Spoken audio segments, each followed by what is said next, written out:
That was a good class, wasn't it? That was really good. I have a little issue I want to talk to you guys about, and your parents said they'd wait for a couple minutes, so let's take a moment. I want to talk a little bit about a kind of self-defense that we don't normally address in class, but it's absolutely essential. It's waiting in the wings, and it's prevalent in our society, but we don't talk about it much here on the floor, but now it's time. You're of the right age. So come on, let's go have a seat. As you know, our self-defense is our thing here at the dojo, and as a sensei, you know, I've pretty much committed my life to helping people stay safe. We use martial arts as a vehicle. We look at self-defense from a lot of different ways, covering dietary self-defense, attitudinal self-defense, and of course physical self-defense. One area that we hardly talk about, but it's really an issue, is violence, and specifically violence against women. I'm going to talk a little bit about that. I have a friend, her name is Terry Harris, sent me a little flyer, and I'm going to make sure you get one, and actually I'll be sending you a link. It's very important, and I want to review some things with you. Now, you're all of the age right now where these things probably haven't been an issue in your life, but you can fall into them. You know, like rounding a corner and finding yourself in the middle of a bunch of bullies. You know, if you know they're there, you can walk the other way and avoid them. And at the same time, if you know a little bit about violence and how it manifests itself, then you can be prepared and not let it happen to you or become a part of your life. Abuse has many faces. And we're going to talk about 4 really quick, and then you get to go home. Physical abuse to anybody, especially a woman, but really anybody, and that includes choking, biting, hair pulling, restraint, any of those kind of things. That's physical abuse, and it's not okay under any circumstances. What this means for you is that you never allow yourself in a relationship to use force to restrain or make somebody do what you want them to do.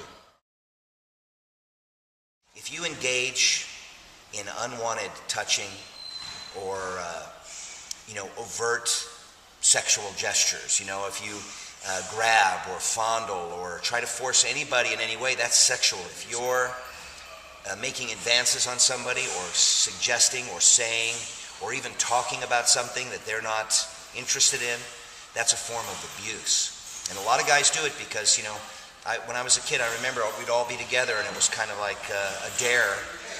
It's not okay. You might as well just go hit somebody in the head with a stick. It's not okay under any circumstances. Emotional abuse. Let me tell you some of the things that Terry told me.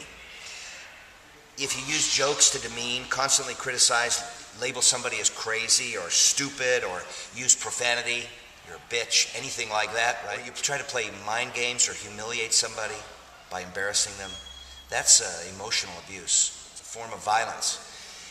If you threaten to harm or leave somebody because you're trying to convince them to change their behavior, if you threaten suicide, if you report somebody to immigration or welfare because they're not doing what you want them to do and you want to cause them pain, that's emotional abuse. If you don't allow somebody to speak to their family or friends, or try to keep them from mixing with a certain group because you feel like you need a sense of control over it, that too is emotional abuse. And these are things you should know before you start entering into relationships. You don't own somebody and you don't control them. There's a whole other way to interact with somebody. And you know this is emotional abuse. You all understand that, yeah. If you make light of abuse, like, oh, it was just a little hit in the head, it was just a little slap, or deny that it happened, or somehow blame others for the abuse, you made me abuse you because you did this. It's emotional abuse, and all of these things aren't okay. And when you get this document in the mail, I want you to study it. It's going to be a part of your upcoming test. This is far too important a part of self-defense just to find out about it after the fact, to say, nobody ever told me, or I didn't realize. I think this is actually more important than learning how to block, kick, punch, and do stances, The next kind of abuse is financial abuse. When you give somebody, say an allowance, or you deny them the ability to have a job because it makes you feel unsafe, or you don't allow them access to the checkbook or the family finances, or you have to make somebody ask for money or beg for it or somehow earn it, especially your loved one. I wanted to point out that the kind of abuse we've just spent a few minutes talking about is it's the kind of behavior intended to exert power and or total control of someone in an intimate relationship. And it is not okay under any circumstances. So we've all talked about it. I want you to study this In the document I'm going to send you, a student of that work and a representative of it.